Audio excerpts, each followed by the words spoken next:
બનાસકાંઠાના ડીસામાં કોંગ્રેસ દ્વારા સ્થાનિક પ્રશ્ન અને ખેડૂતોના મુદ્દે સરકાર સામે મોરચો માંડ્યો। યુથ કોંગ્રેસે એસડીએમ કચેરીએ આવેદનપત્ર પાઠવી સરકારની નીતિઓની આકરા શબ્દોમાં ઝાટકણી કાઢી।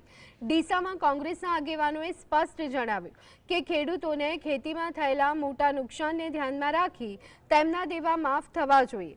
તેમણે ટેકાના ભાવે મગફળી ખરીદવાની જાહેરાત કરી અને પછી ખરીદી ન કરવાના નિર્ણયને ખેડૂતો સાથેનો મોટો અન્યાય ગણાવ્યો।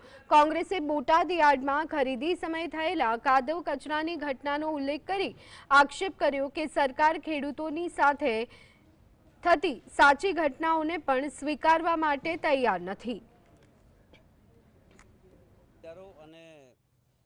આપણા ગુજરાત પ્રદેશ કોંગ્રેસના પ્રમુખ શ્રી અમિતભાઈ ચાવડા અને જિલ્લા પ્રમુખ ગુલાબસિંહ રાજપૂતના આદેશ અનુસાર ખેડૂતોના દેવાનો માફ અને મગફળીના ભાવ જે ટેકાના ભાવે ખરીદી થતી નથી એના અન્યાયપણે અને છેલ્લા 3 દાયકાથી આ સરકારે જેનો જગતનો તાત અને આ સરકારનો બાપ એવા જે ખેડૂત છે એને અન્યાય થઈ રહ્યો છે। અને અત્યારે ગયા ચોમાસા પણ બગડ્યું હતું અને મગફળીનું વાવેતર એકદમ હાવ 2 સિઝન પણ નિષ્ફળ નીવડ્યું છે।